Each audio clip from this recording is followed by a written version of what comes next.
Adelante, por favor.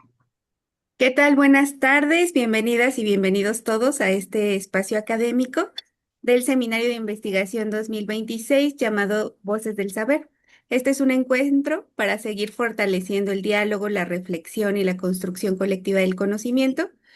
El día de hoy estamos convocados aquí para escuchar la conferencia magistral del doctor Ramsés Sánchez Soberano, llamada Fundamentos Filosóficos de la Pedagogía de la Alteridad, un tema que nos invita a repensar la educación desde una perspectiva profundamente humana. Agradecemos su presencia y disposición para estar en este espacio y los invitamos a participar activamente. Les voy a comentar cómo estará organizada la sesión del día de hoy. Primero escucharemos por parte del doctor Enrique Salazar el currículum del ponente. Posteriormente, el doctor Manuel Nuño nos ofrecerá una breve reseña de la conferencia. Después escucharemos atentamente la conferencia magistral del doctor Ramsés y finalmente abriremos un espacio de preguntas y respuestas. Entonces, esperando que esta sea una experiencia significativa para todos y apreciando también su participación, pues damos inicio y bienvenidos sean todos nuevamente. ¿Sí gusta, doctor? Gracias. Pues bien, en esta ocasión, el doctor Ramsés Sánchez Soberano de la Universidad Veracruzana, eh, muy emocionados y contentos con el nombre de la conferencia magistral, Fundamentos Filosóficos de la Pedagogía de la Alteridad. Realmente me ha gratamente eh, tener la oportunidad de poder leer la trayectoria académica de nuestro invitado del día de hoy. El doctor Ramsés, doctor en filosofía por la Universidad Pontificia de Comillas de Madrid, ha realizado estancias de investigación postdoctoral en la Université Catholique de Louvain, ha sido profesor visitante del Instituto Superior de Filosofía de la Université Catholique de Louvain de Bélgica, zona francesa. También ha realizado estancias de consulta de los archivos Husserl de la Catholique Université Leuven de Bélgica por la zona holandesa.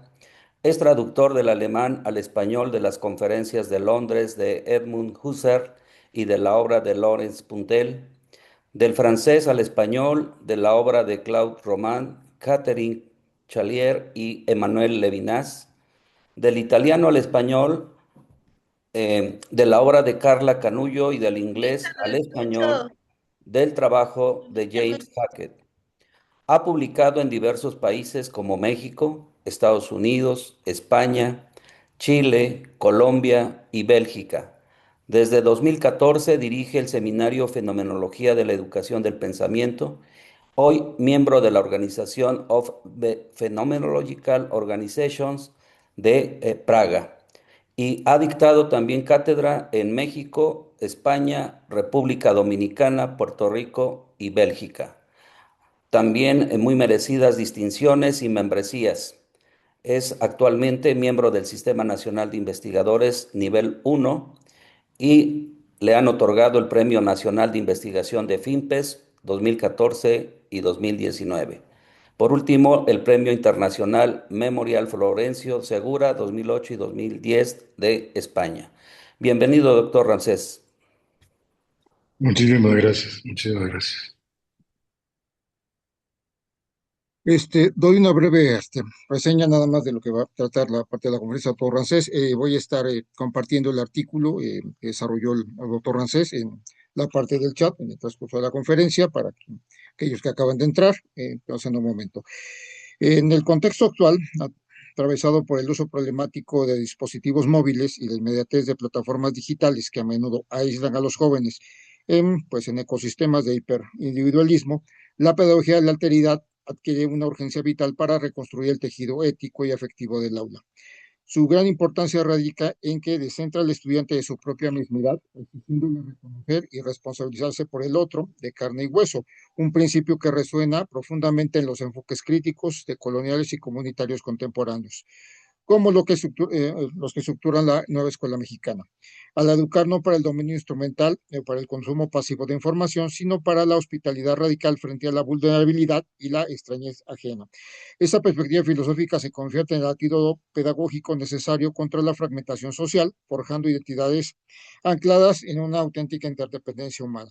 El doctor Rancés explora, el artículo que se les está compartiendo, cómo la erupción del otro desestabiliza la identidad y el poder del yo, obligándolo a abandonar la comodidad de su mismidad, sustentado en la fenomenología y en pensadores como Emmanuel Levinas, que él argumenta que la relación con la alteridad no es dialéctica, sino diacrónica, donde el otro irrumpe como un extranjero que demanda responsabilidad ontológica y hospitalidad. Esta ética primordial desafía la comprensión tradicional, planteando que la bondad auténtica nace del derrocamiento del ego y de su capacidad para someter la extrañeza del otro a un cálculo o a una cosmovisión totalizante. Para trazar la genealogía de esta experiencia, analiza las dimensiones afectivas de la amistad y la pérdida a través del pensamiento clásico y cristiano. Apoyándose en Cicerón, rescata la noción del amigo como el alter idem, otro uno mismo, ilustrando que la verdadera vinculación social se funda en un reconocimiento que excede el interés personal y se instala en el cuidado genuino. Recurre a las confesiones de San Agustín para demostrar cómo los acontecimientos radicales, particularmente la muerte de un ser humano, fracturan las ilusiones de permanencia y convierten al propio yo en una interrogante profunda. En este dolor puro, es este dolor puro el que devela el carácter temporal de la existencia y destruye las ingenuidades cotidianas. En su desembocadura pedagógica sostiene que la labor del maestro original trasciende por completo la instrucción de saberes mecánicamente transmisibles o codificables, frente a la certeza de que la vida presentará eventos que destruirán nuestras seguridades. La verdadera educación radica en preparar el etos del alumno para afrontar lo inesperado. Así, la pedagogía de la alteridad exige cultivar una actitud de apertura radical similar a la expectativa de la parucía, que permita al estudiante mantenerse éticamente firme ante las sorpresas y derrocamientos que la existencia humana ineludiblemente le depara. Bienvenido, Ramsés. Adelante, por favor. Bueno, no dejo de estar agradecido por por la invitación. Y bueno, y esta magnífica reseña que ha hecho Manuel, pues me parece genial incluso aprovecharla, ¿no? Me gustaría quizá comenzar por poner el panorama completo del trabajo, fundamentos filosóficos de la pedagogía de la alteridad, sí, que yo creo que es un trabajo que debe ser leído junto a otro ensayo que se llama De las experiencias educativas a las vivencias formativas, una reflexión, y que será completado, pues es parte de una trilogía, será completado por un texto que pronto saldrá a la luz, que lleva por nombre, y me da gusto que Manuel haya elucubrado, digamos, estos conceptos, será llamado Derrocamiento y Archinacimiento. Esa trilogía comienza justamente con la idea de que hay una situación, digamos, en la que la experiencia humana en realidad se ve totalmente conmovida por no solo azares de la vida, sino por acontecimientos que son insuperables, digamos, en su propio advenimiento al mundo. Con frecuencia hemos visto después de la pandemia que de alguna manera se nos presentó tanto a educadores como a filósofos, como a, evidentemente, como a médicos, enfermeras, incluso el propio sistema de salud. Se nos presentaron incógnitas que nos dejaron en shock durante muchísimo tiempo y que solo pretendimos responder a partir de sistemas cuantificacionales que medían en realidad resultados que evidentemente fueron inmediatamente maquillados y que también nos señalaron, y quizá hicimos la pregunta muy tarde, si estábamos realmente preparados para vivir acontecimientos de tal calado. Estos textos, sobre todo de las experiencias educativas a las vivencias formativas, fue hecho justamente en esa situación. Fue construido a partir de la idea de que si la historia del pensamiento acerca de la edificación, porque pues, una pedagogía es realmente una doctrina de la edificación, no es una teoría de la formación humana ni una ni una, digamos, una transmisión de saberes codificables. Si el pensamiento occidental ha intentado pensar justamente esa doctrina de la edificación, ¿por qué no hemos estado a la altura y por qué hemos pensado, digamos, con sistemas que, pienso yo, se preguntan antes por cómo ser o cómo servir pragmáticamente a los intereses del momento, ¿no? No es extraño que históricamente la pedagogía haya entregado sus avances, que ellos mismos han llamado sus fundamentos formativos, inicialmente a la neurología, después a las ciencias positivas. Hoy en día hay pedagogías que están hablando de sistemas que son susceptibles de ser medidos desde el principio. Estamos obligados a hacer procesos educativos donde ya tengamos una serie de elementos desde el principio sin saber siquiera a qué rostros me enfrentaré, sin saber siquiera qué intereses tiene cada uno de nuestros interlocutores. Entonces, estamos haciendo de la pedagogía una ciencia que se adapta a otras ciencias porque ha sido históricamente incapaz de autofundamentarse pedagógicamente. La primera mención de Paidós en la historia del pensamiento humano, y esto no es baladí, la primera mención de la noción de Paidós en el pensamiento humano aparece en Frínico, el trágico griego, donde decía Frínico que Paidós, o la pedagogía o la educación, solo puede darse entre aquellos que están dispuestos a cuidar el lenguaje. ¿Sí? Logoi es hablar de logos, pero no el logos racional, ni mecánico, ni técnico, sino aquel que, como quizá uno de los mejores educadores que ha pasado desapercibido por nosotros, es Shakespeare, consiste en que tenemos que ser capaces de poder escuchar la esencia de la lengua, la esencia de las palabras, la profundidad de las palabras.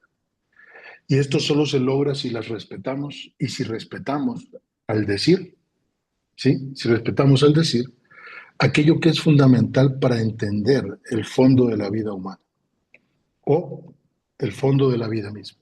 O si queremos ser todavía más radicales, el fondo de la subjetividad. Y lo que vamos a encontrar en el fondo de la subjetividad es que cada uno de nosotros llegó tarde a la existencia y que en esta incompletud con respecto al comienzo en la vida, es decir, esta impuntualidad estructural, esencial, quizá cuando ya empezamos a decir yo, ya hemos adquirido demasiadas deudas. Y estas deudas consisten fundamentalmente en que desde el principio estamos relacionados con otros. ¿Sí?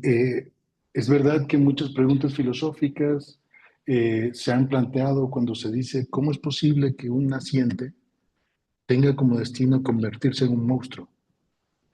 ¿Cómo es posible que en algún momento olvidemos justamente esta configuración primaria sobre la cual fueron los otros, ¿sí? Fue la alteridad, quienes pusieron alimento en nuestras bocas, quienes cuidaron de nosotros en la noche imposible de llegar a tiempo, que llamamos niñez primaria, y que de repente, orgulloso de sí, el yo parece absolutamente estar absorto de ser lo que es y seguir siéndolo a toda costa. Y es así como vemos políticas como la de Donald Trump, es así como vemos respuestas como la de Irán, es así como vemos, incluso en sentido micro, es así como vemos que familias enteras se deshacen entre ellas o desde el interior, solo por unas tierras, solo por dinero, solo por cuestiones que con el tiempo nos daremos cuenta de lo efímeras que son. Entonces la pedagogía de la alteridad lo que intenta pensar es justamente ese enarbolamiento del mismo y de la eficacia discursiva que ha tenido la idea de que cada uno de nosotros debe pensar desde sí mismo frente a cualquiera.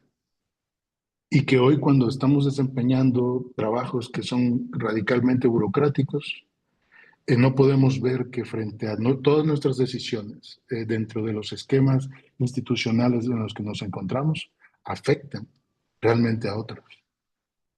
Hoy consideramos que quien despide a un profesor de una universidad, hoy consideramos que quien saca a una persona de una casa que no ha podido pagar, etcétera, etcétera, etcétera. Incluso a un soldado que cruza la frontera y que mata a una sociedad civil, ¿sí? Está haciendo su trabajo. Y eso es justamente la cuestión, ¿sí? ¿Cuándo nos convertimos en esto? ¿Y por qué no estamos dispuestos a ver, dispuestas a ver, ¿sí? Que hay cosas muchísimo más fundamentales que la idea de seguir siendo el mismo a toda costa, de seguir uniéndonos únicamente en grupos donde, por ejemplo, en estos medios de transmisión de opiniones, ¿no? Como que mucha gente llama redes sociales, ¿no? En realidad pertenecemos a grupos que ya de antemano piensan como nosotros, es decir, una extensión de identidad. Entonces, lo que fundamentalmente nos parece sumamente molesto es escuchar aquello que está fuera de esa identidad. Y eso es justamente lo que intenta esta pedagogía de la alteridad. Saber escuchar las palabras en sí mismas y tratar como mejor nos sea posible de poder ver que llegarán momentos que serán absolutamente extraños, serán absolutamente ¿sí? Chocosos, serán absolutamente profundos también, y que muchos de ellos en realidad no dependen de cómo nos vayamos cubriendo durante nuestro avance por la vida, sino dependen de la forma en la que se nos revela la vida misma.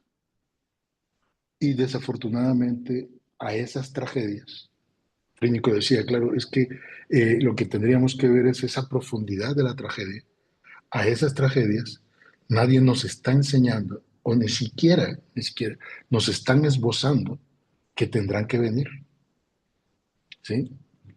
Esto que se está haciendo con el coaching ontológico, esto que se está haciendo con personas que creen que en 15 minutos pueden ayudarnos a enfrentar los acontecimientos límite, creo que están haciendo un daño irreparable en la subjetividad contemporánea.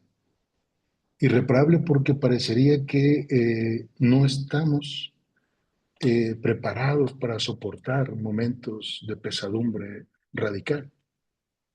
Y la vida de los otros nos ha enseñado que estos vendrán. Cuando decía Manuel que uno de los planteamientos centrales de este primer texto, Fundamentos Filosóficos de la Pedagogía de la Alteridad, tiene que ver con la enseñanza que se abre ante la muerte del otro, yo creo que es algo que podemos fácilmente ver o ver inmediatamente, de que eso nos ha sucedido en la vida cotidiana y que cuando han sucedido, algo de la vida cotidiana se ha modificado. Leopardi, que yo creo que es uno de los más grandes pensadores de estas cuestiones fundamentales, dijo, claro, ¿por qué muere aquel que es amado, ¿sí? Y es arrancado de las manos del amigo al amigo, del amante al que ama, ¿sí? Y aquel que queda en el mundo, aquel que sobrevive, lo busca en lugares que jamás lo va a encontrar, ¿sí? ¿Por qué nos está permitido sobrevivir a la muerte de los seres queridos? ¿Sí? Entonces, no es una cuestión que podamos decir, bueno, simplemente haz como que esto no sucede, supéralo rápido, no sé, envuélvete más en ti, ve de vacaciones, píntate el pelo, etcétera. No, son cuestiones que pasan y que si las atendemos, veremos que en realidad ese otro que muere antes que yo o que muere antes que el yo, es un verdadero sacrificio ontológico donde de alguna manera se nos anuncia, ¿sí? Que la muerte, o que hay, como dice Pessoa, hay una muerte para cada uno de nosotros. Pero esta muerte también es intersubjetiva, no como pensaba Heidegger y digamos, los pensadores nihilistas, de que cada quien muere casi en sí mismo y para sí mismo. Entonces San Agustín lo vio que la parucía, en la cual parucía significa derrocamiento o desestructuración de la unidad de la esencia, es convertir en dos la esencia. Es decir, cuando muere un otro cercano, al cual busco en lugares que me son cercanos o lejanos, familiares o extraños, el cual quisiera, de alguna manera, tener un momento más, ¿sí? Ese otro es como una especie de otro yo. Y ahí Cicerón y San Agustín coinciden en poder pensar la idea de alteridad como un otro yo. Permíteme. ¿Sí? Entonces, a partir de ahí empezamos a ver la posibilidad de que hay, por cuestiones afectivas, que son afectividades del trato, de la cercanía, ¿sí? De esto que llama Levinas proximidad. Y si extrañamente la filosofía jamás se había dado cuenta de que no se trata solo de representaciones, no se trata únicamente, sí, como de afectos, no se trata únicamente de digamos, de violencia, ¿no? Sino se trata de que cada una de estas situaciones, ¿sí? Bueno, también la violencia política posiblemente hoy en día no tenga que pasar por estos elementos, aunque hay evidentemente que repensarlos o contextualizarlos. Pero dice, cada vez que nosotros pensamos una alteridad, la pensamos con respecto a la cercanía en la que está justamente dada. Es decir, el, el cuerpo del otro es una cercanía que se me aproxima. Y en esa proximidad es donde justamente se da ese movimiento de alteridad. Ese movimiento de alteridad consiste en ser capaz, como por ejemplo, cada madre que ha pisado la tierra ha amamantado a su hijo, dándole algo de sí en un movimiento, a menos que sea un monstruo, en un movimiento de gratuidad radical, en la que ella misma está siendo alimento de otro cuerpo. La maestra le gustaron las orquídeas. ¿Sí?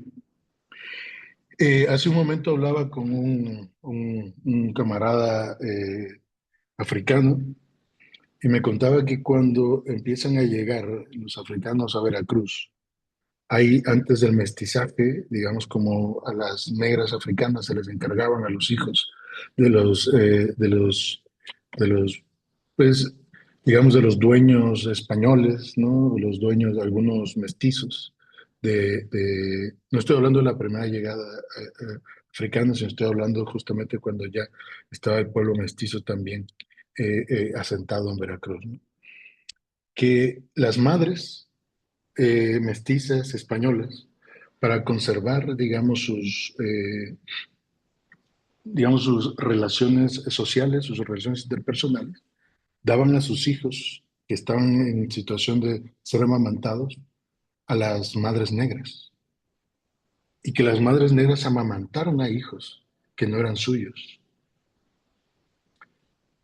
Eso me parece de una radicalidad superior, porque muestra de que hay justamente relaciones.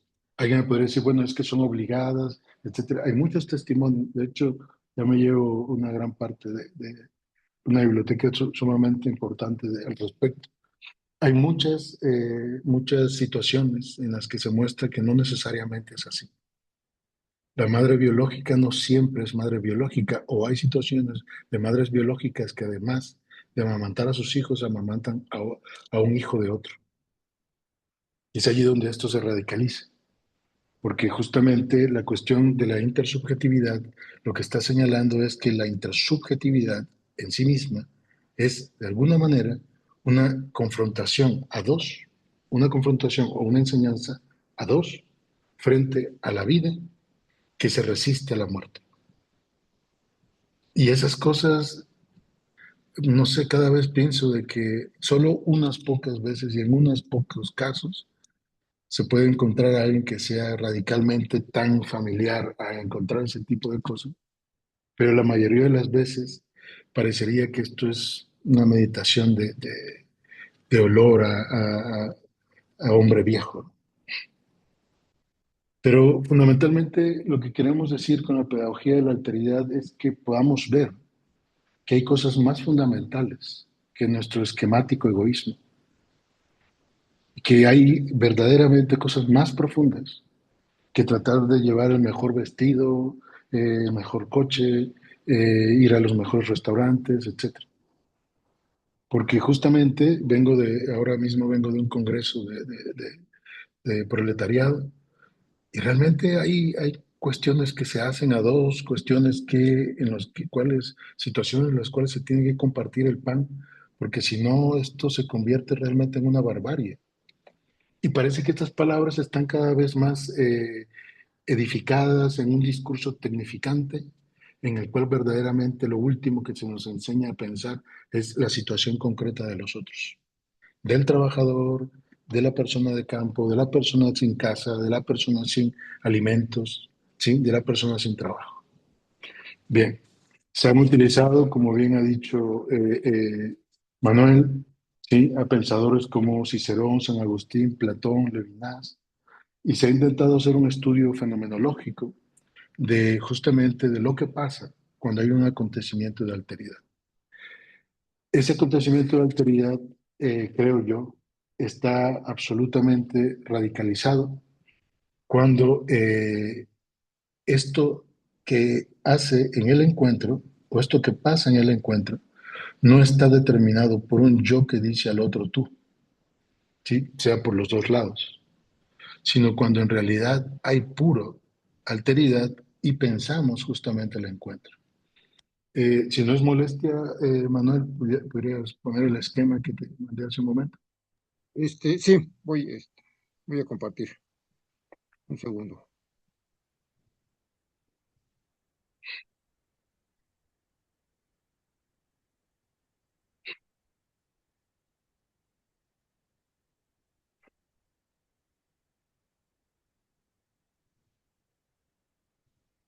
Voy a mandarlo a pantalla completa para que se vea un poco mejor. Un segundo.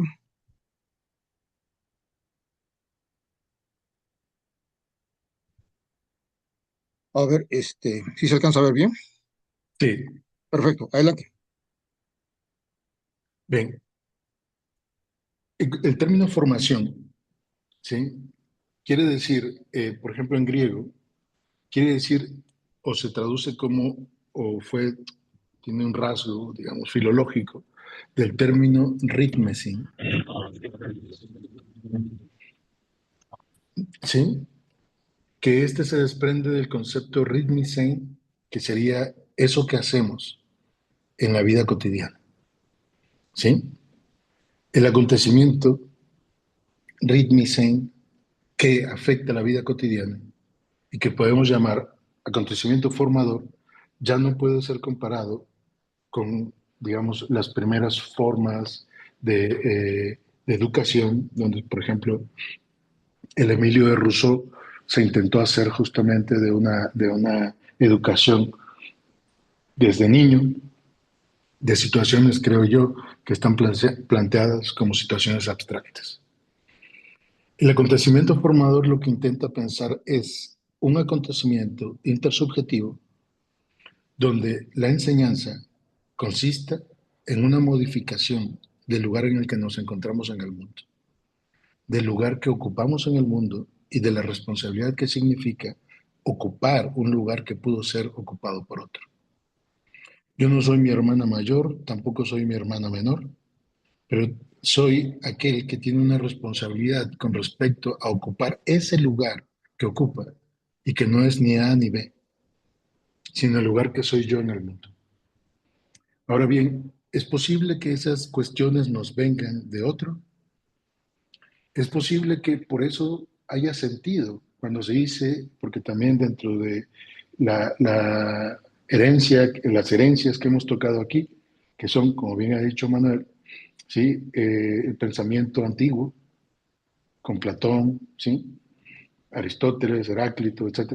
Pero también el pensamiento cristiano, con Cicerón, con San Agustín, ¿sí? Y también el pensamiento, sí, hebreo, con Levinas y algunos otros otras referencias internas que tuvimos que hacer en el texto. ¿Qué nos enseña la tradición hebrea? La tradición hebrea nos enseña fundamentalmente o básicamente, ¿sí? Ojo con esto, porque esto parecería sonar escandaloso para unos oídos educados, digamos, en términos meramente cristianos. Eh, digamos que lo que enseña el pensamiento hebreo es la antigüedad de la escritura a la construcción o a la constitución subjetiva.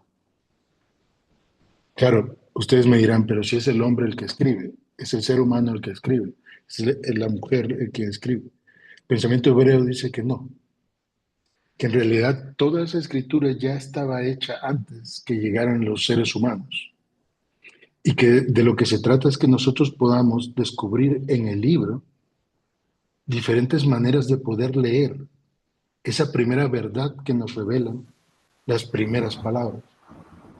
Porque, ojo, la primera palabra no es una inscripción de la palabra. Las pinturas rupestres son palabras, ¿sí? Los primeros cánticos entre los primeros hombres son palabras. Pero es la palabra de la palabra lo que intenta decir la palabra hebrea. Y esta es mucho más antigua que el ser humano. Entonces, justamente, cuando nosotros empezamos a ver que lo que es la finalidad de un libro no consiste únicamente en que podamos pasar una materia o tener puntos porque llevé un diplomado o no sé. Cuando empecemos a dejar de tecnificar estos procesos de educación, empezaremos a ver la importancia que tiene la verdadera enseñanza. O sea, vivimos en un mundo donde la universidad misma forma parte de una sociedad burocrática, absolutamente administrativa, ¿sí? Que dices, bueno, posiblemente tengamos que pensar en una educación que no necesariamente sea formal y que no necesariamente esté allí. Sí, porque posiblemente yo puedo estar, llego a tiempo todos los días, etcétera, pero después me convierto en un desgraciado. Entonces, la formación está mucho más allá de la construcción de paredes en la cual llamamos universidad o centro de estudios o centro de investigación o como queramos llamarlo. Esa es justamente la idea de un acontecimiento formador. Es una enseñanza más vieja que cualquier verdad que nosotros podamos plantear, pero que en su inicio, en su inicial huella, ¿sí? En su inicial huella de alteridad, ¿sí? Es decir, en algo que ha pasado de manera tan extraña y que de alguna manera sabíamos que nada le es comparable en absoluto, pero que intentamos decir como si nos hiciera guiños, hemos dicho en algunos otros seminarios, como si nos hiciera guiños, pero no se deja decir del todo. Y sin embargo estamos ahí tan atrás de ello que nos va posiblemente en ello la vida. Eso es justamente la reorientación de un destino. ¿De qué destino? Del destino que nos estaba destinado cuando no éramos capaces de ver hacia lo fundamental. Entonces, la huella de alteridad que el acontecimiento formador trae para nosotros, esa oportunidad de poder pensar más allá de lo que se deja pensar, evidentemente exige que nos pongamos inmediatamente, ¿sí? Actuando, ¿sí? Que nos encontremos ya actuando, decía desde el principio. Descubrir esto es descubrir que ya tenemos muchas deudas con el mundo, con nosotros, ¿sí? Descubrir esto es ver que más que ser o estar orgulloso de los títulos que he alcanzado, de las cosas que he hecho, etcétera, etcétera, ¿sí? De lo que se trata es de llegar al momento de saber si lo que he hecho de antemano, ¿sí? Responde o está a la altura de lo que me es exigido cuando esta huella de alteridad, es decir, cuando ese otro, como otro, ya no estará aquí, esa huella que ha dejado lo otro en mí, ¿sí? Está realmente pensado en sus términos, en los términos menos inadecuados. Entonces yo creo que cuando llegan estas situaciones, entramos en una situación de intentar apropiarnos de algo que no podemos apropiarnos o intentar abandonarlo cuando parece que a quien realmente nos estamos, a quien realmente nos estamos enfrentando es a nosotros mismos. ¿Sí? Ahora, la cuestión aquí consiste en que esta confrontación consigo mismo es lo que abre el conflicto. ¿Qué es el conflicto? Una vez que se ha actuado con respecto a lo que parecería la mínima expresión de poder saber si se está a la altura de la vida que somos cada uno de nosotros, ¿qué es lo que está en conflicto? No es un conflicto para querer aceptar o no lo que otro me dice. No es un conflicto para decir que, claro, esto no entra en una teoría de la educación, a usanza o formal, o como quieran llamarlo. No es una cuestión muchísimo menos que tenga que ver que, claro, como me lo dice él, con el que no me llevo o no está en mi línea de generación y aplicación del conocimiento. No, el conflicto inicial es el conflicto contra nosotros mismos. Es decir, esto que decía Kierkegaard, ese momento donde descubrimos que no queremos ser quien somos. Y que justamente porque no queremos ser quien somos, ¿sí? Llegamos a la paradoja fundamental de la existencia que ha empezado a despertar, pero que aún no despierta por completo y que, ojo, no sabemos si podemos realmente hacerlo. Ese conflicto inicial consiste en saberse absolutamente impuntual ante la vida, es decir, nadie nace siendo un yo. Ese conflicto también toma la esfera, ¿sí?, de no querer ser quien se es. Y ese conflicto inicial, tal como decía Kierkegaard, es fundamentalmente querer ser otro. Pero para que esto pase, o para que el conflicto pase, justamente lo que tenemos que descubrir es que ese otro no yo, ese otro yo, perdón, que inicialmente sería este no yo, el yo rechazado, ya había estado allí de antemano, y esa es la huella. Pero solo nos podríamos haber dado cuenta cuando se desplaza ese yo que creemos ser a cada instante. Y eso es justamente lo que señalan pensadores como Platón, ¿sí? Hay un momento donde ya estamos preparados para recibir la voz de un Dios, ¿sí? Esto es algo como eso justamente que decía Descartes. Si hacemos una radicalización de Descartes, donde llevemos el ego cogito justamente a ser un principio absoluto de automanifestación, como aquello que hizo Husserl, Henry, ¿sí?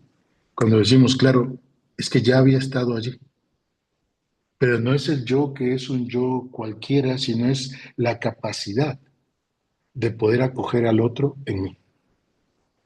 Porque para acoger a otro es necesario estar preparados.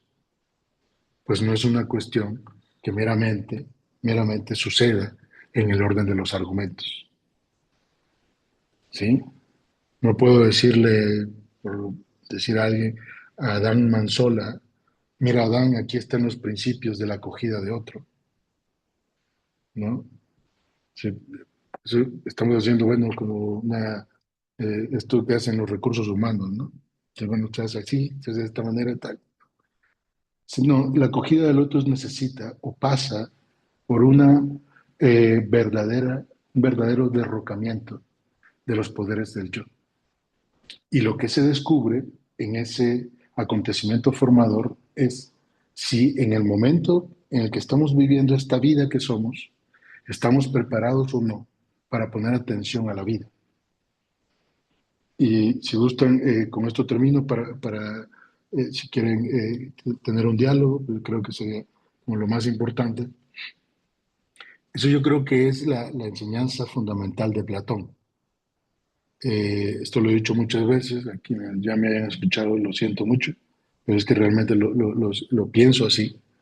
A Platón hay que leerlo como etapas para vivir la vida, porque hay cosas que a los 15 años jamás entenderemos, hay cosas que a los 30 jamás entenderemos, e incluso hay cosas, yo tengo 46 años, hay cosas que yo sé que me está haciendo un guiño Platón, pero que aún no estoy preparado.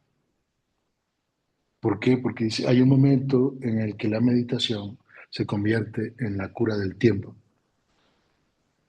Y que claro, ya no se trata de ser un niño de 60 años que lo que quiere es divertirse continuamente.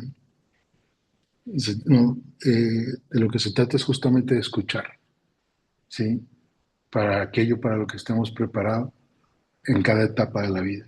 Y yo creo que esa es la verdadera filosofía o los verdaderos fundamentos filosóficos de la pedagogía de la alteridad. ¿Sí? Pues muchas gracias y les agradezco mucho su escucha.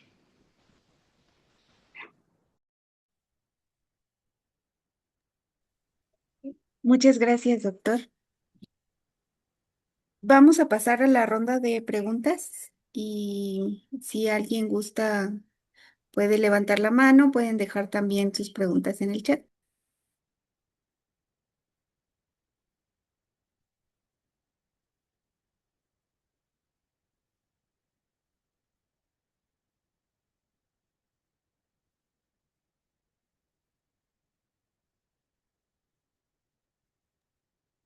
Adelante, maestro Luis. Sí, buenas tardes. Interesante, pues, punto de vista siempre eh, el compartir estos diálogos, ¿no? Que en efecto, pues, esperemos que siempre sean objeto de intercambio de ideas. Y justamente en el punto que yo estaba escuchando sobre la implementación de políticas un poco distantes de la cooperatividad y más ensimismadas.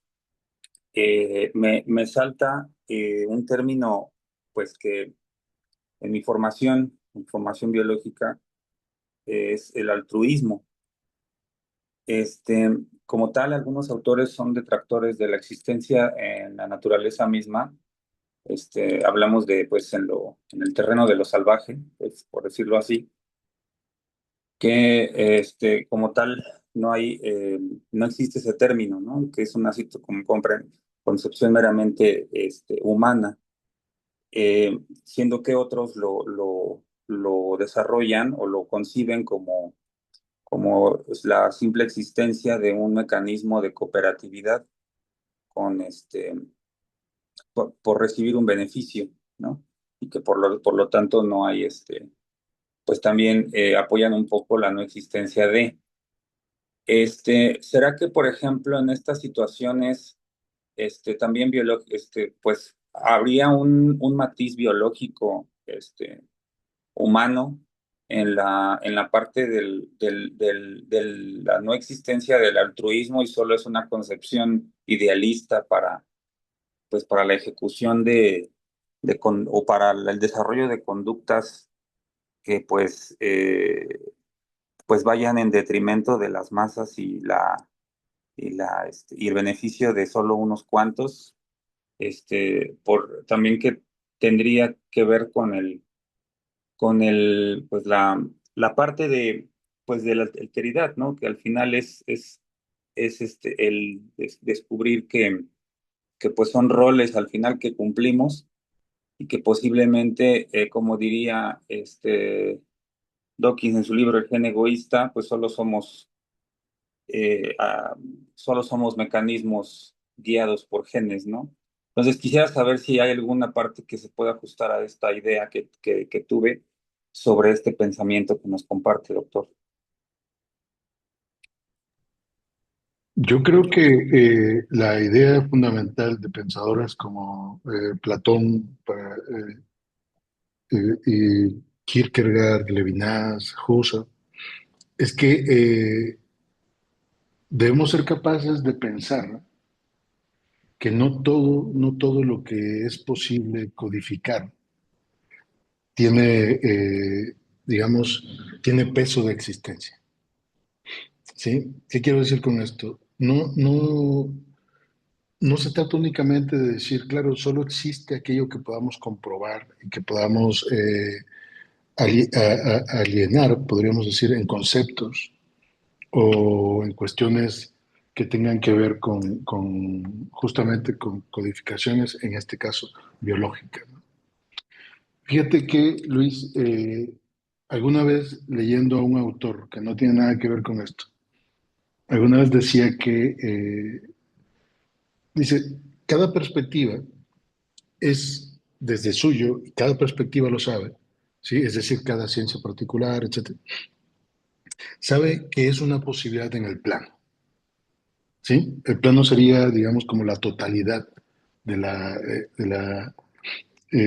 de lo real, ¿no? O de la totalidad de incluso de nuestras propias lenguas, ¿no? El poder decir algo, el poder decir, bueno, ¿qué es lo que tenemos aquí frente a mí? Tengo células, tengo, no sé, relaciones químicas, tengo un registro genético, ¿no? Pero si fuera así, si yo para ti fuese un conjunto de registros genéticos, lo que demuestra ese acontecimiento es que de lo que se trata es de que ahí estamos pensando biológicamente el plan, ¿sí? Ahora, pero si alguien me dijese, no, yo lo que veo son relaciones químicas que manda el cerebro, ¿sí? Por la médula espinal, y que el sistema nervioso la convierte en información bajo la cual hay relaciones motoras, hay respuestas conscientes, respuestas inconscientes, etc. Una vez más, yo soy un plano, pero quiero dominar el plano.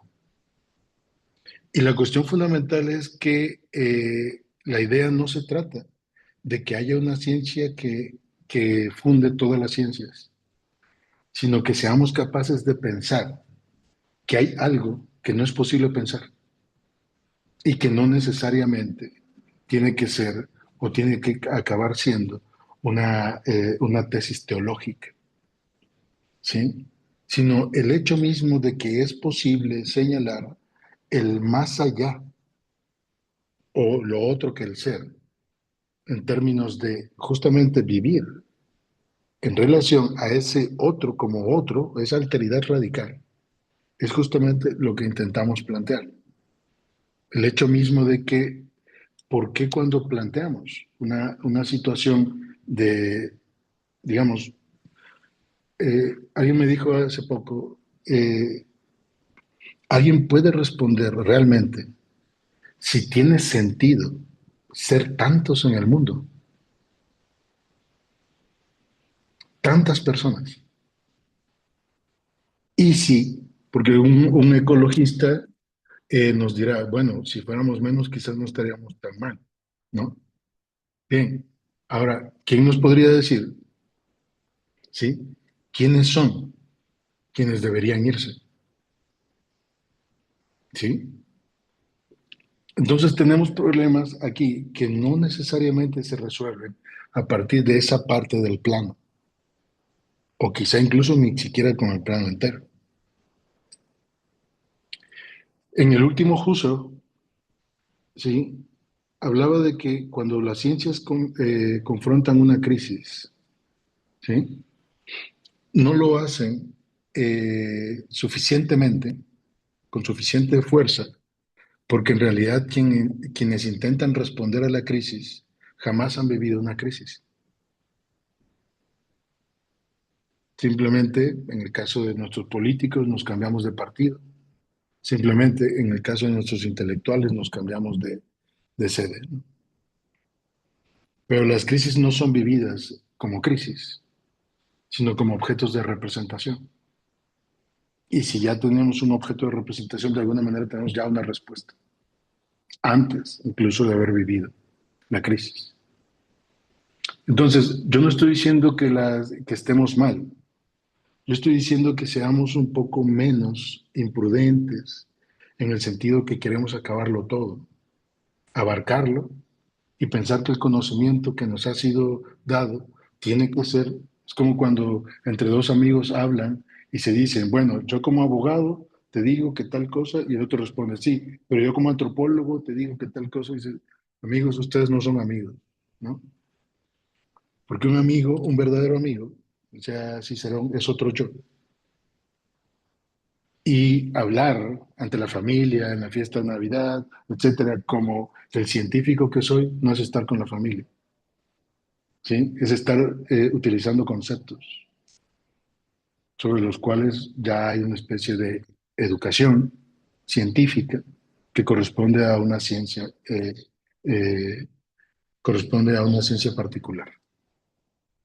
Entonces la cuestión es que no se trata de tener razón, sino de pensar la experiencia del misterio como aquello que es inabarcable.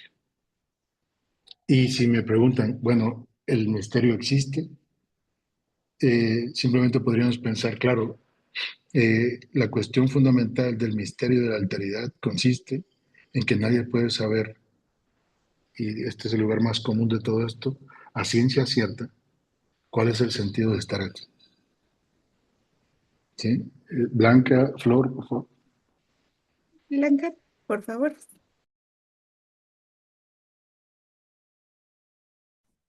Sí, gracias. A ver, permítame. Buenas tardes. Muchísimas gracias por permitirnos este espacio. Antes que nada me presento. Soy maestra, soy mamá y bueno, también estoy aquí tratando de ser partícipe de este tema. Me surge como mamá una parte que como que no termina de hacer clic en mí en base a la alteridad. Yo creo que ambos hemisferios debiéramos tener este, una alteridad, pero unilateral. Y a veces a mí me cuesta en esa parte directamente de manera personal con mi hija adolescente, ¿no? En donde, bueno, pues entiendo que la alteridad es como el acto de apagar mi yo para que quepa el otro. Lo practico de manera coloquial con mi adolescente para decirle, a ver, bajarme como a su nivel de su entendimiento, de la parte que ya pues maneja.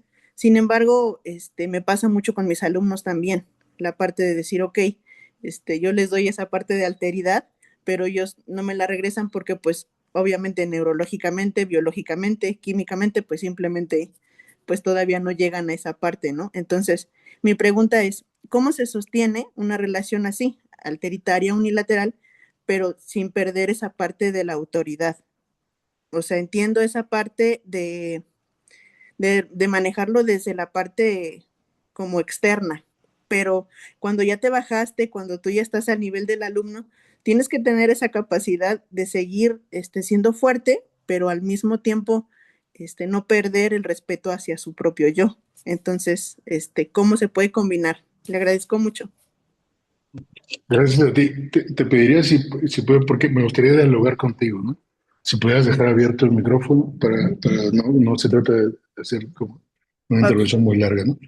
sí, Lo primero que diría es por qué los profesores estamos por encima del alumno y por qué hay que bajar, ¿no? exacto. O sea, hay Eh, que mantenernos, ¿no? claro, la cuestión aquí es que en realidad eh, el encuentro de alteridad en la formación es un encuentro donde no hay ninguna autoridad.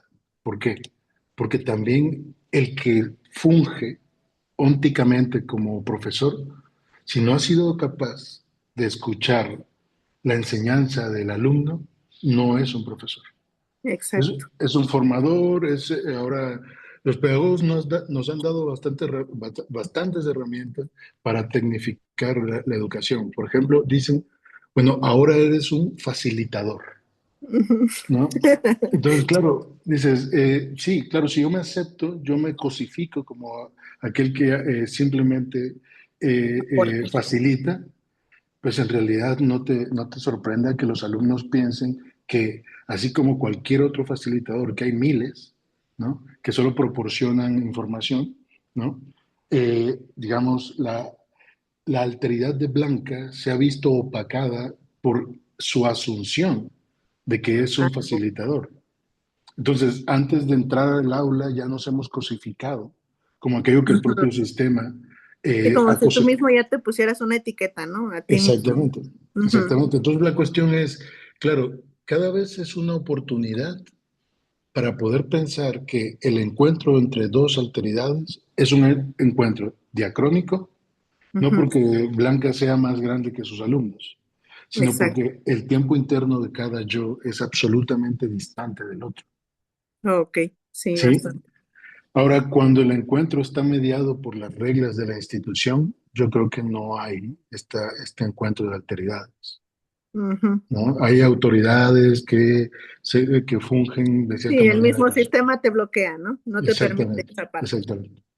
Ahora, cuando el alumno ve que debajo de todas esas máscaras institucionales hay otro, ¿sí? Que está dispuesto tanto a escuchar como a mostrarse, ¿sí? Como a mostrarse realmente en esa esfera en la que es. Yo creo que va a haber resistencia, pero también habrá un momento donde se dice, claro, pero es que no es un formador, no es un profesor al uso, etcétera, sino es Blanca hablando de la condición humana con respecto justamente con otros, ¿no? Sí, Ya, reconocer hasta cierto punto como lo que conocemos en la parte de humildad, ¿no? Al que exacta, todo el tiempo estamos en el momento de aprender y exactamente, precisamente se aprende mucho mejor con esa parte de aprender aprendiendo. Entonces, exactamente. enseñando se aprende todavía mucho más. Muchísimas gracias, Exacto. maestro. A ti, a ti. Gracias. Adelante, Flor. No lo puedo pagar.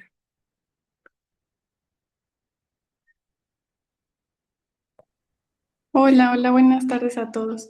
De alguna manera, digamos, no sé si esta enseñanza o no sé si también se le pueda llamar donación, ¿no? De el otro hacia mí, que lleva justamente esta reorientación que menciona usted, aunque se da a través de etapas de la vida, aquí ya no estamos hablando de un tiempo cronológico, ¿no?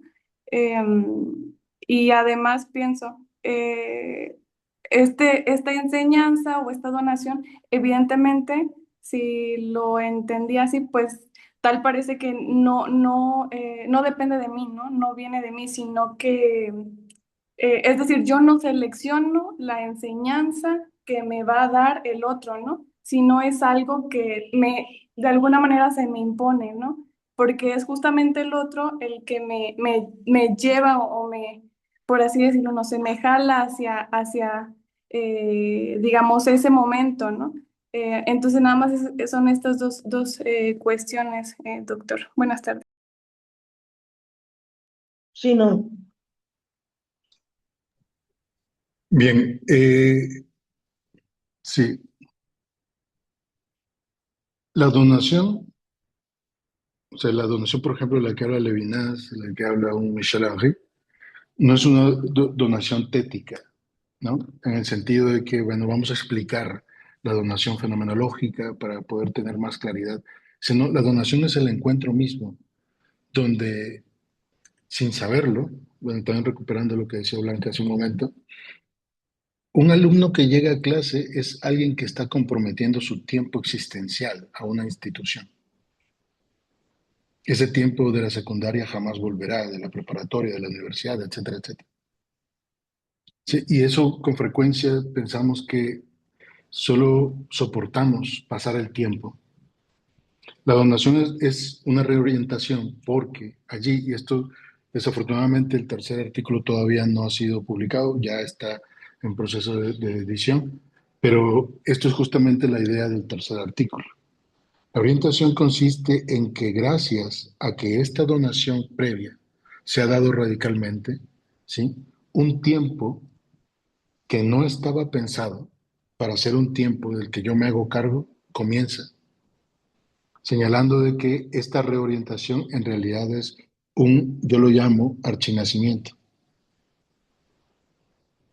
Es decir, nacer por primera vez testificando que el yo es un yo.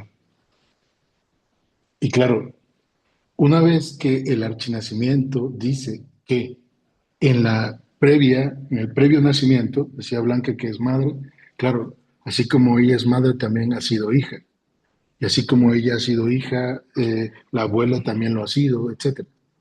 Pero nadie, desde el primer ser humano que pisó la tierra, ¿sí? Y que ha sido dado a la tierra en el nacimiento, recuerda su nacimiento. Por lo que el yo es justamente aquello que llega impuntual. Entonces el yo constituye una forma de estar en el mundo que constitutivamente tiene un pasado que fue cuidado por otros. Y sin embargo, en algún momento dice yo. Y constituye justamente su yoidad en un dispositivo que yo creo que le hemos prestado muy poca atención y que es la ipseidad, que es lo que permite a yo volver a ser a sí mismo a pesar de los cambios.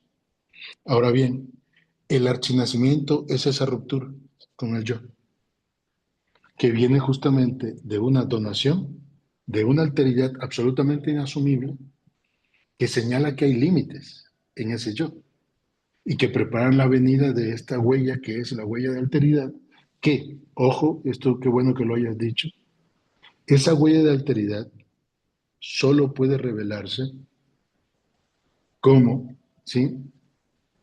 Dice Levinas, Catherine Chalier, Jean-Luc Marion, como verse obligado como rehén. Es decir, si el yo no se quiere hacer cargo del otro y yo he llegado a una situación tal, una situación límite, en realidad, posiblemente, como decía Etty Hillesum, quizá yo sea el único obligado. Y esa es justamente la idea de Rein. ¿Por qué? Porque cuando hay situaciones fundamentales, situaciones límite, nos dedicamos más tiempo a echar la culpa a otros. Nos dedicamos más tiempo incluso a buscar culpables. Eso es de Catherine Chalier, pero no nos dedicamos, no pensamos en qué es realmente lo que nosotros hemos hecho. Y esa idea de que, bueno, claro, yo no he hecho aún nada por ello, ¿no? Y por el miedo a enfrentar esto huyo, me escondo o empiezo a formar chismes por el otro, etcétera, para que si no puedo por allí, lo haga por allá, etcétera. Son modos de reaccionar justamente a la idea de que quien no quiere asumir la responsabilidad de existir puede seguir huyendo, ¿no? Y eso es justamente la cuestión. El archinacimiento sería justamente ese momento, esa huella de alteridad que nos anuncia que antes de que nosotros lo hayamos querido, ya hemos sido elegidos por otro para llevar a cabo la responsabilidad de existir y evidentemente de existir por otros. ¿Sí? No sé si eso queda mejor ahí. Y nada más, otra cuestión. Ahorita que menciona esto, ¿cuándo o cómo me doy cuenta, por ejemplo, de esa reorientación? Porque evidentemente, como usted dice, es diacrónica, ¿no?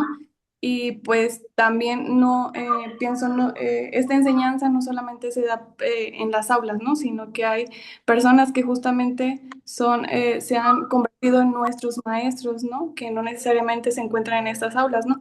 Pero ¿cuándo y cómo nos damos cuenta de esta reorientación, ¿no? Te voy a contestar como escribió en el último de sus textos Gabriel Marcel, ¿no? Dice, cuando te atrevas a mirar para atrás y te des cuenta que lo que perdiste al haber tomado la decisión de tu vida es único, irrepetible e irrecuperable. ¿Sí? O sea, incluso antes de recibir el título de esto, etcétera, etcétera.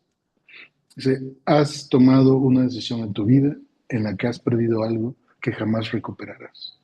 Eso es justamente el momento de la reorientación. Porque no importa Gracias. lo que... Bueno, ya.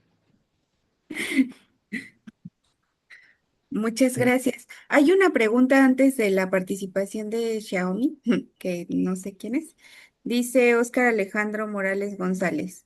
Luego entonces, alteridad sería reflexionar sobre cómo un ser pensante dudando de su existencia o esencia. Bueno, Dijo Xiaomi, soy yo. Ah, ok, de acuerdo. Ahorita vamos con usted, doctor. que sería justamente ese momento de duda de la razón. Por ejemplo, hay un texto magnífico, magnífico de Emmanuel Falque que dice, se llama Pasar Getsemaní. Y en Pasar Getsemaní pone, digamos, fundamentalmente frente a la teología positivista, pone la idea acerca de si hemos intentado pensar de una manera afectiva, si hemos intentado sentir, digamos, si Cristo al enfrentarse a su condena de muerte tuvo miedo o angustia. Dice justamente esta pregunta que se ha hecho al final, o por lo que veo será la penúltima. Dice, claro, ¿qué es lo que enfrenta Cristo frente a su llegada a la crucifixión, al día de la crucifixión, o la pasión misma? Podemos decir que es miedo. Si es miedo es porque sabe cuál es su objeto, el objeto al que tiene miedo. Si es angustia, es porque se enfrenta justamente a algo que no puede representar. Pero es que hay todavía una protoestructura frente al miedo a la angustia de Cristo. ¿Cuál? Que si el Padre ha señalado que el Hijo tiene que morir, todos los miedos del mundo, ¿sí?, tienen que repetirse infinitamente hasta que se logre el sacrificio. Porque el sacrificio es necesario para que el miedo no sea miedo por algo finito, sino que sea angustia ante la nada. Y solo la angustia ante la nada puede despertar eso que está más atrás del pensamiento y que es poner en duda el pensamiento. Porque cuando nosotros sabemos más o menos a qué le tememos, en realidad no estamos temiendo suficiente. Pero cuando realmente nos ponemos a pensar en lo que está más allá del pensar y la angustia, lo que entra es justamente los límites del pensamiento. Es decir, la nada haciéndonos pensar. Esto en un principio lo decía Heidegger, ¿sí? Pero bueno, aquí estamos pensando un Heidegger muchísimo más contundente, ¿no? En el sentido de lo que está haciendo Falken, no es porque lo diga yo, ¿sí? Entonces, la cuestión es pensar cómo piensa el pensamiento. Y el pensar piensa cuando verdaderamente ha tenido un acontecimiento. Y no hay un acontecimiento más fundamental, ¿sí?, que aquel cuando la angustia de la nada, como anonadación radical, dice Falque, como la nada que nos humilla como algo, ante la cual no es posible decir, sí, mañana, sí, seremos más felices que hoy, ¿no? Sino la nada que humilla al ser, es la nada que anonada la existencia ante el no poder descubrir por qué hay que sufrir y por qué se ha nacido. Y por qué se ha nacido se sufre y se va a morir. Y si después de esas preguntas solo hay el silencio de la nada. Y es allí donde el pensamiento comienza a pensar. No porque yo diga, hoy seré un pensador radical. No comienza así. Comienza como un afecto radical. Y ese es el Getsemaní. ¿Sí? Por eso yo creo que hay un Getsemaní para cada uno de nosotros. ¿Sí? De acuerdo, muchas gracias, doctor. Pues tenemos la última participación del doctor Carlos.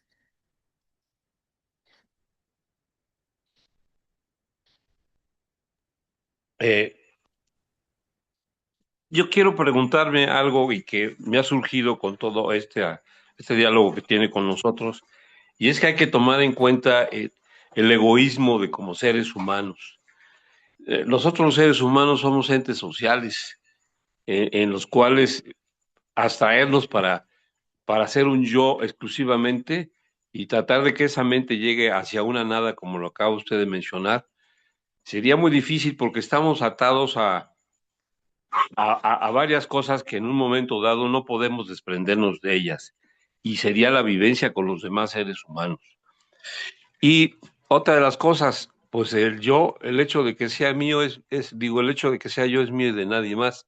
Yo creo que de ahí empiezan a ser ya un egoísmo.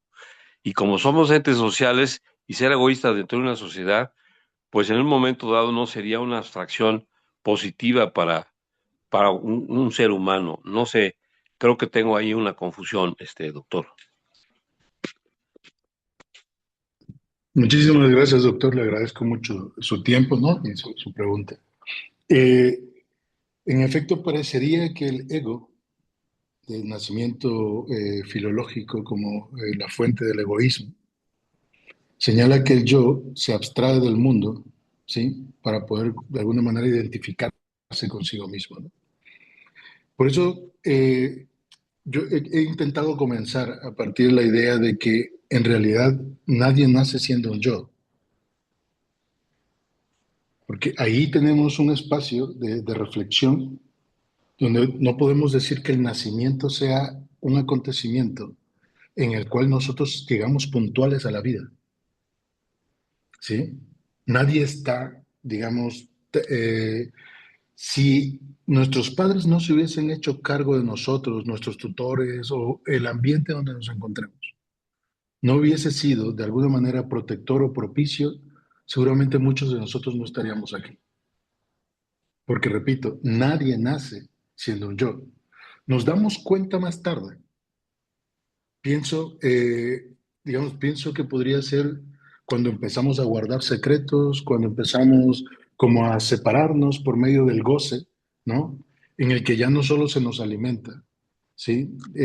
Con los primeros alimentos de vida, sino cuando ya empezamos a elegir, etcétera. Quizá ahí se está formando. Pero yo creo esencialmente que comenzamos a ser yo cuando guardamos secretos. Eso yo creo que es el egoísmo, el tener la posibilidad de engañar a otro, ¿sí? Y que, o sea, por ejemplo, si preguntamos a alguien, dice, ¿eres capaz de discernir entre cuándo es suficiente y cuándo no es suficiente? En el fondo somos capaces, pero también podemos fingir que no nos interesa. Somos capaces de poder quitarnos la máscara y soportar lo que está ahí abajo. Quizá un principio no. Y por eso decimos todos, no sé, todos somos tal cosa, ¿no? O por ejemplo, eh, alguna vez me decían, estaba nada más explicando de la existencia del existente de la binar, ¿no? Y alguien del público, era un público muy, muy amplio, me decía, pues yo nunca he visto ángeles. Si es que no se trata justamente de esa abstracción. El yo no es superable por una abstracción. El yo soy yo, que mañana necesitará comer, que mañana necesitará protección, que mañana necesitará, eh, no sé, caminar por lugares menos sinuosos, que de alguna manera también, como bien ha dicho usted, necesita también de otros. Pero, y esto es una cuestión fundamental, decían tres pensadores fundamentales, Taine, eh, Bourdieu y Jean-Paul.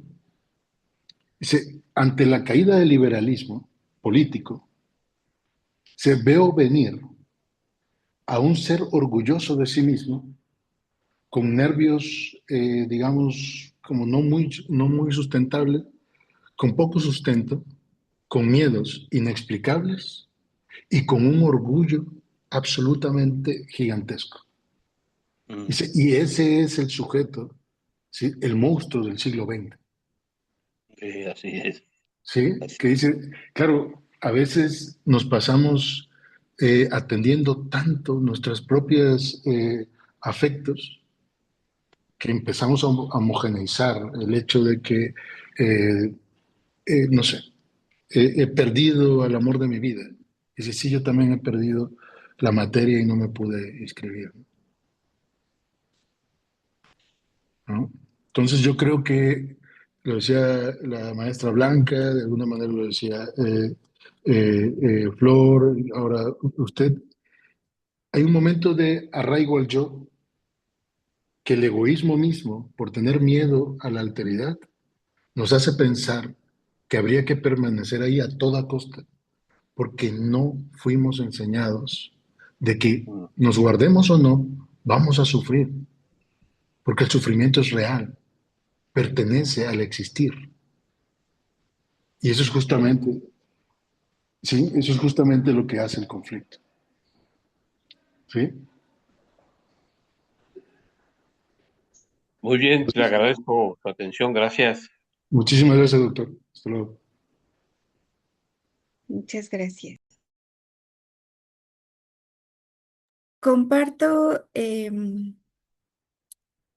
bueno, vamos a cerrar la ronda de preguntas y vamos a compartir el reconocimiento para el doctor.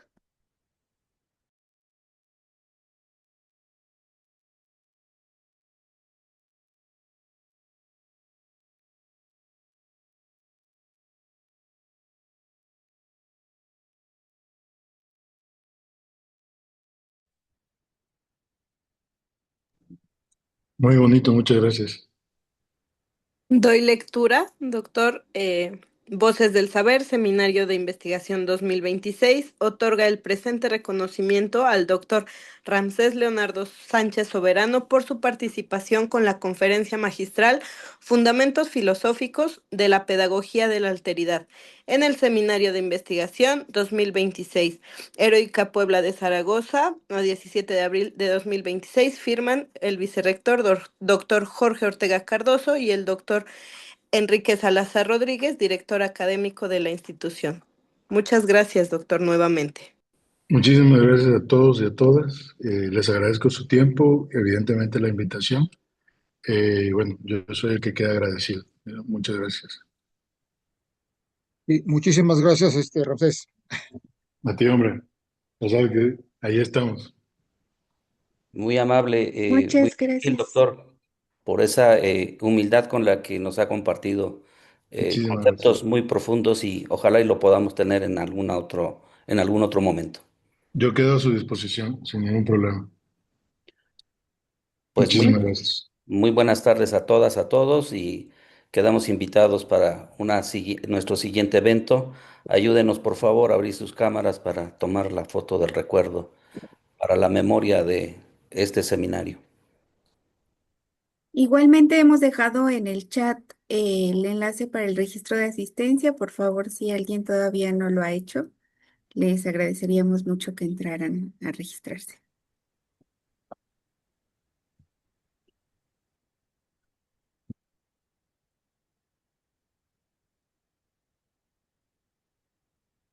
Se los vuelvo a mandar el registro.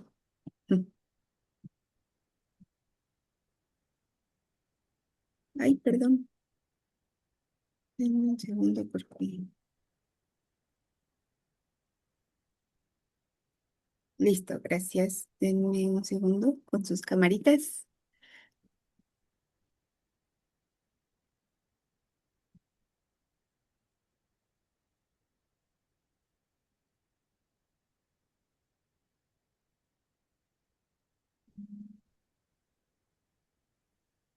Listo, muchas gracias. Muy bien, hasta la Gracias. próxima. Me Buenas mandan tardes. una foto, ¿eh? Gracias, Ramsés. Estamos en Sí. contacto. Hasta luego. Sí, sí, sí. Hasta luego. Muchísimas Hasta luego. tardes. Gracias, doctor Ramsés, por la presentación. A usted, gracias.